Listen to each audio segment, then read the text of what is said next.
as you, fortunately you guys all figured it out, it wasn't yesterday. We have moved our plant breeding seminar series to Wednesdays. So glad to see. There's seats in the front if you guys want to come up front. There's a couple seats in the very front row here. Today we are going to start a little bit of a focus on research that's going on at Iowa State. So the next, today's seminar, next week's seminar, and a seminar in 4 weeks from now will all be presented by research scientists or postdocs involved here at Iowa State. I think we've spent a lot of time learning about outside research that's going on outside of Iowa State, but now we're kind of regrouping a little bit this semester and focusing on some research that's ongoing here. We will still have some seminars, of course, mixed in with lots of different crops and different breeders outside, but we're going to start off focusing here at home. So welcome, everybody. I will publish a more up-to-date schedule on all of the rest of the seminars for the rest of the semester next week is my goal. We got 1 or 2 more slots to fill, and then Jen-Ming, there's room up front if you want. Okay. So I will get that to you guys. All right, well, let's start with our first speaker, Adrienne, if you want to go ahead and come on up here.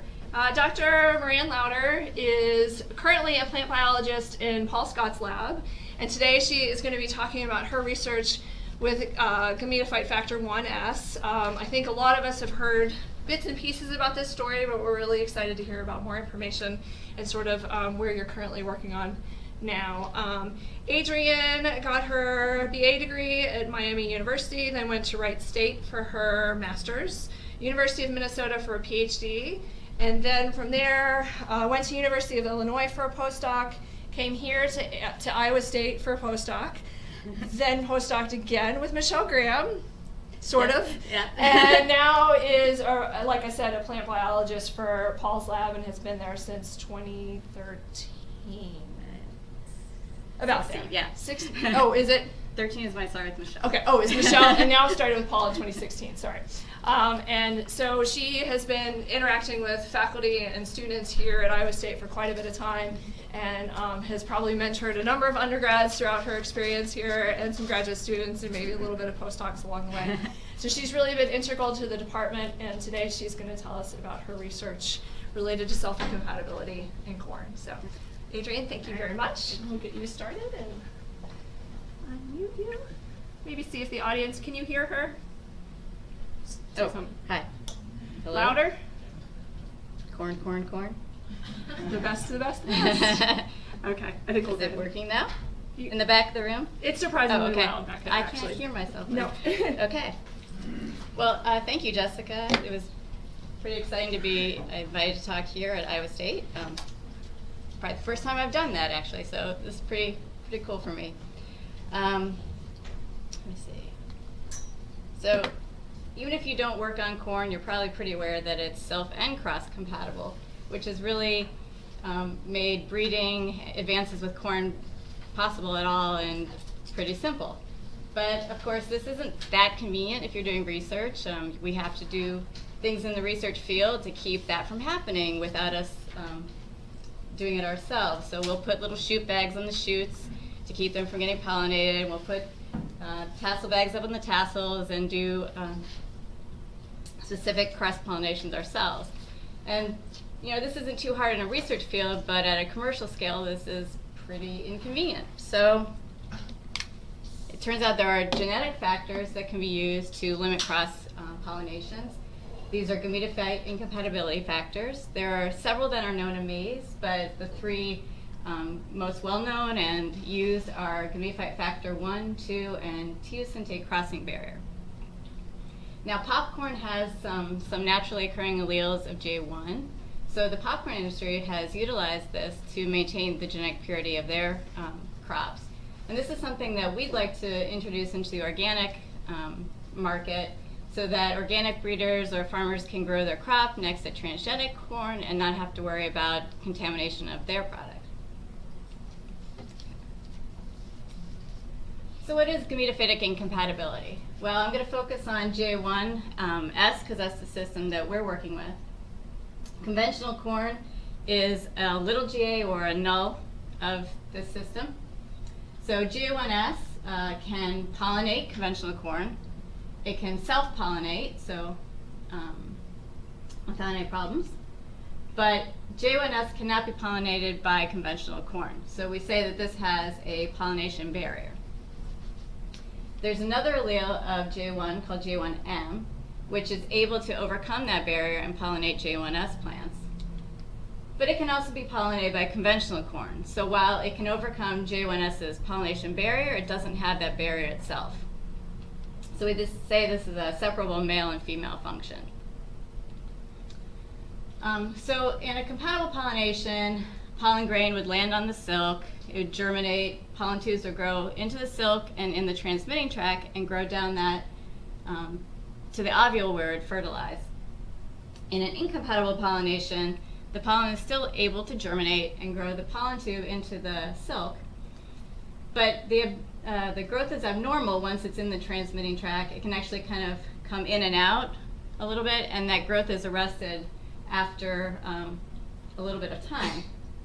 So Ryan Huffman was a graduate student in the lab, and he looked at a time series after pollination and found that window is somewhere between 4 and 8 hours where pollen tubes growth is arrested. So G1S has been mapped, 2 different groups mapped it to essentially the same 3 megabase region on chromosome 4. And a few years later, this region was narrowed down to 100 kb region within that locus. And it's probably important to note that this group was mapping the male function, not the female function. So there are several candidate genes in this 3 megabase region. We and others took a candidate gene approach to try to discover what J1S is. And we and another group had sort of focused in on this gene I'll call 11. It's a kinesin targeting protein. It has insertions that track with J1M and a larger insertion that tracked with J1S. However, our group discovered some recombinants that broke that connection. So with our candidate gene approach failing, we decided to take an RNA-seq approach. So we used near-isogenic lines, J1S in W22 and then the inbred line W22, and extract RNA from the emerged silks from those lines. Now B73 is our reference genome, so we normally map RNA-seq reads to the reference genome to identify what's differentially expressed. But B73, like W22, is a little GA line, so it's possible and very likely that we wouldn't actually find J1S gene in that genome. So to get around that, we decided that we would use Trinity to do a de novo assembly of our RNA-seq reads, so we could still identify differential gene expression without having to rely on a reference genome.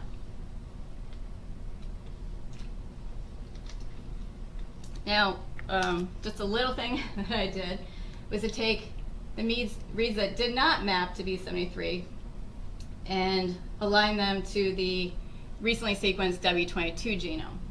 Now, this wouldn't necessarily give me J1S specifically, because W22 is also little GA, but I was hoping that this would give me some SNPs that maybe I could use for further genotyping down the road. So in all these cases, I was looking for genes that are upregulated in J1S and found on chromosome 4 in our locus.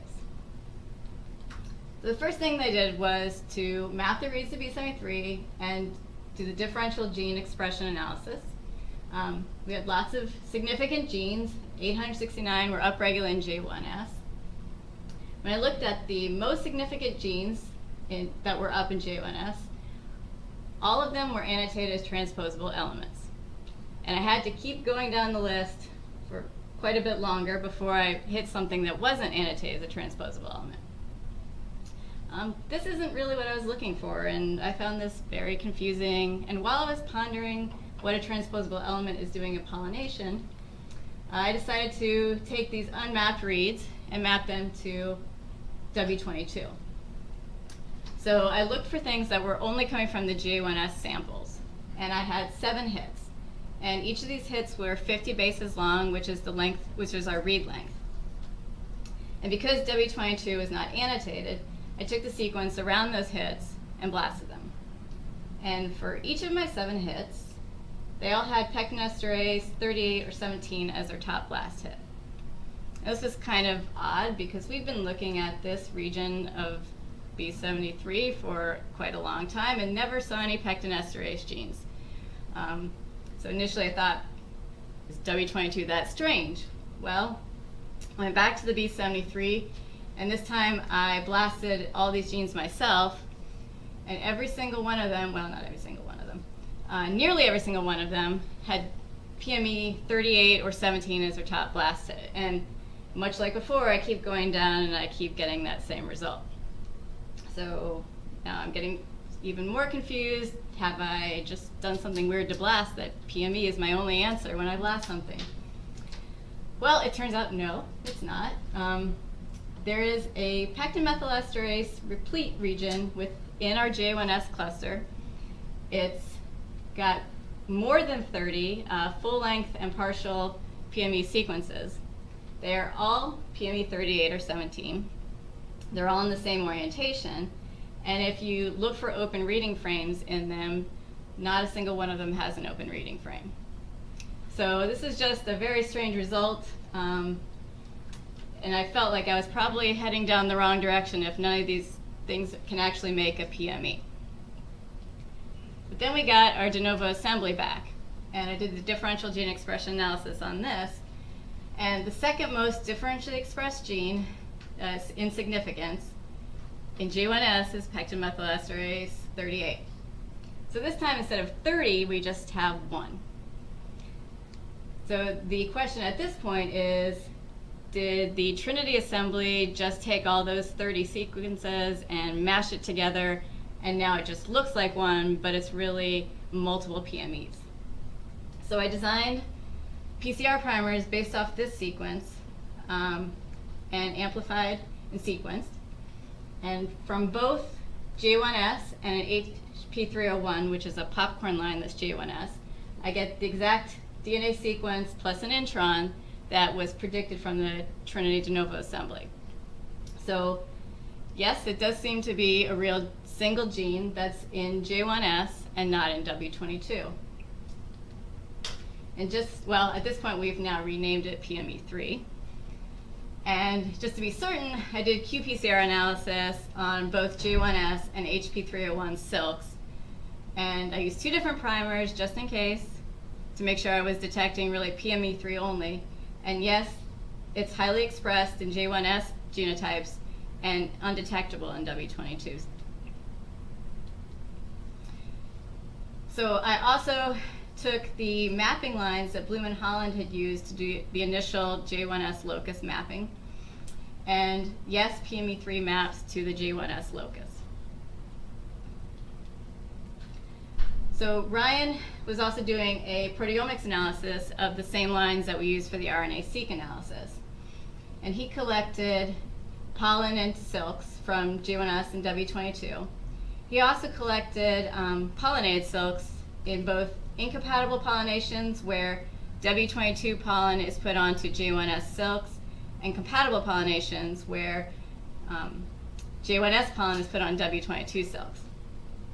And we used the predicted peptides from our de novo RNA-seq assembly to use that as a database to identify proteins in our samples. And we identified several pectin modification proteins, including PME3, which was only found in the J1S silk and the pollinated J1S silk samples. We found one other pectinesterase that fit that expression profile. Pectinesterase 2 is on chromosome 5, so not as interesting in the J1S story, but perhaps still involved in J1S function in some way. So now we have PME3 specifically in J1S genotypes, and makes an expressed RNA and an expressed protein in J1S tissues. And this work we published in November in Frontiers in Plant Science. So how does PME function? Well, pectin is found in cell walls, and it leads to deesterification of pectin, which would lead to wall stiffening and growth retardation. And pectinesterase is known to act in pollen tube growth. If you add purified PME to growing pollen tubes, you can change the direction of their growth. And in Arabidopsis, they have PME inhibitor knockouts. So you would have excess PME in those cells. And both in vivo and in vitro, you see reduced pollen germination and pollen tube arrest. So we propose a model for PME3's function in the GA1S pollination barrier. So in conventional corn, you would not have the PME, would not have any problems with the pollen tube growth, and you'd have a compatible pollination. In GA1S silks, PME3 is present, would alter the pollen tube rigidity, leading to growth arrest and an incompatible pollination. And if there's a GA1S self, so the GA1S pollen must carry something that can overcome the PME3. We hypothesize this is a PME inhibitor that would either block or inhibit the PME3 action and allow for the compatible pollination. So in a little support of this model, remember that J1M is able to pollinate J1S, but does not have the fertilization barrier that J1S has. So in our model, J1M wouldn't have a functional PME3. And so we sequenced PME3 out of this hybrid, NC390-394, that is a J1M hybrid, and it turns out it has a 2-base insertion in the PME3 gene, which would lead to a stop codon. So that was really exciting for us to find. So the questions that we're addressing right now, is PME3 actually in every J1S line that's out there? If our model's correct, it should be. We don't know how many alleles there are of J1. Right now it seems like J1S and J1M are all that there is, but we're not certain about that. And then we would like to know what that PME cluster looks like in other genotypes. Does it still exist in the J1S lines in the same context that it exists in little GA? And then what about other more diverse maize lines? So I've been sequencing PME3 out of pretty much every J1S line I can get my hands on. So if we have PME3s and present in J1S and HP301, and it seems to be missing in W22, and then there seems to be an insertion in a G1M line. So I've sequenced several popcorn lines that phenotype as J1S, and in all these cases we have identified the exact same PME3 that we hope to find. And the J1M story is a little different. A couple J1M lines that I've sequenced, it appears that PME3 is missing from them, much like little GA line. And then this last popcorn line, which is phenotypically J1M, has a different insertion in PME3 than what the NC390 line had. So we're not sure exactly what's going on with J1M, other than it's continually supporting our hypothesis, which is great.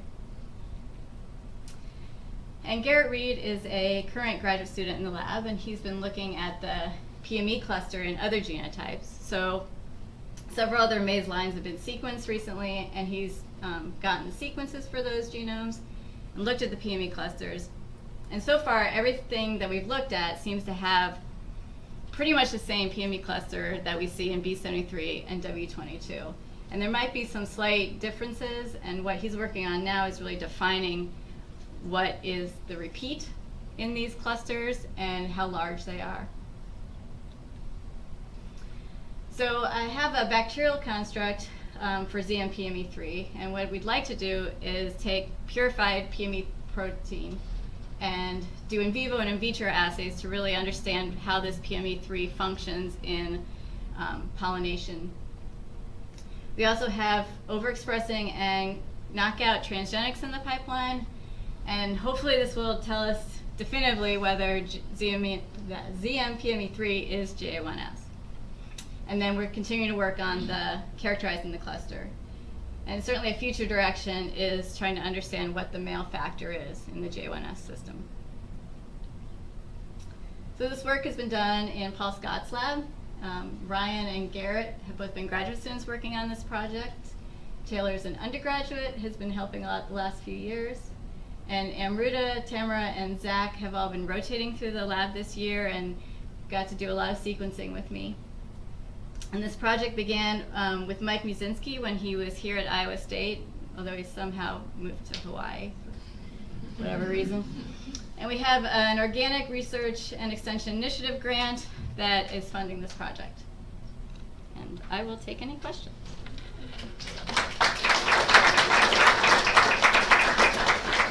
Thank you, Adrienne. Any questions for Adrienne? Oh boy, there's a lot of people in here. Very nice talk. Thank you. I enjoyed it a lot. So I have a little question. So when you're starting with the RNA-seq analysis, how do you know to find the upregulated gene?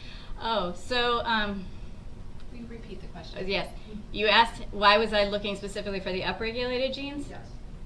So it's basically from genetic work that other groups have done on J1S.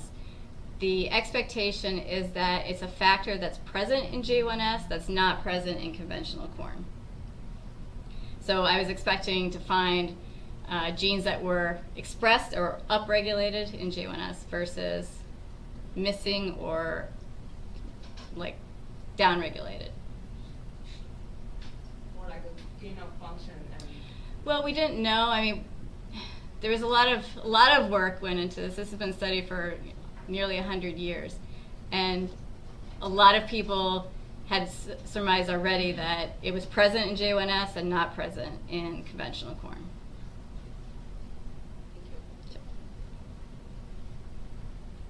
Other questions for Adrienne? Are there other PMEs expressed in silks? Yes, there are. So I'm trying to think exactly how many. Certainly pectinesterase 2 is. There were other pectin modification proteins that were in the silks, but they weren't differentially expressed between W22 and J1S. Or maybe we only found them in different sets of tissues, but the only ones that were only in J1S silks were PME3 and that pectinesterase 2. So is it a difference in expression level that you think confers the trait, or Well, is we it don't a different substrates, or what's the difference? between J1S and little j PME3 and 2. in 2. So 2 maps to chromosome 5. But I mean, mechanistically, what do you envision as conferring the incompatibility if there's already another? Oh, sure. So I think when you look at PMEs in other systems and how they're working, there are multiple PMEs in all of it, right? It's not just J1S. And the PME and the PMEI seem to be work together. Like, it's not a well-studied thing. It's more like, oh yeah, there's a specific PMEI for this PME, but I haven't really seen good evidence that says, oh, this one is always going to be with this one. But that's sort of the overarching PME literature, I guess. Okay, so then our thought is that in this case, the PME3 needs a specific PMEI to be a compatible reaction. Now, there may be other PMEs and PMEIs that are functioning together too. So in Arabidopsis, there's a pair that work together, and they're both needed because you need some sort of flexibility and rigidity for that growth through the silk. So there has to be some growth, and then let's see if I can. There's a whiteboard if you'd like. Yeah, I don't want to go into that so much. But the tip of the pollen tube is more flexible than the next level of the pollen tube cell wall. So the PME has to function on the tip, and then the PMEI is going to keep it, or is that backwards? The PMEI lets the tip grow, and then the PME has to make the rest of the tube rigid. So it can keep pushing in through the cell. I don't know if that makes any sense. Maybe I do need to draw a picture, but But there is some sort of interaction between PME and PMEI that's already there in the pollen tube growth. And we think that the PME3 is kind of working alone without its partner if it doesn't have the J1S pollen to come in and work with it. Does PME3 have the inhibitor domain? I guess. Do we know what the inhibitor domain No, was not then? really. Okay. It So looks maybe- like PME, and they all seem to have a PMEI Right. cofactor. Is there a mutant available? Is there a mutant? Yeah, chemically Mutant. mutant. Corn. Just like Arabidopsis mutant library. Not that no. Perhaps the J1M, where we see the insertion, I don't know if that would make a mutant protein. We didn't look in J1M for proteomics analysis, so. Not that we know of. Any other questions? For your RNA-seq experiment, can you please explain us how many tissues did you test? For RNA-seq, we only tested silk tissue, only the silk. And at what time point? So they were silks that have emerged from the husk, so it wasn't, it's not based off of pollination time or anything like that.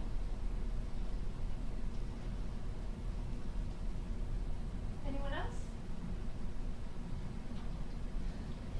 Way in the back. Will this help you find similar systems in other crops? We are hoping that it will help us find similar systems. I don't want to say too much, but we have a collaborator with TCB1 that it seems as if it's working in a similar manner. I don't know about self-incompatibility systems in other organisms. It seems to work slightly differently. I haven't read anything about PMEs being involved in self-incompatibility. Although maybe Vanguard is involved in pollination. That's a PME. Yeah, we hope.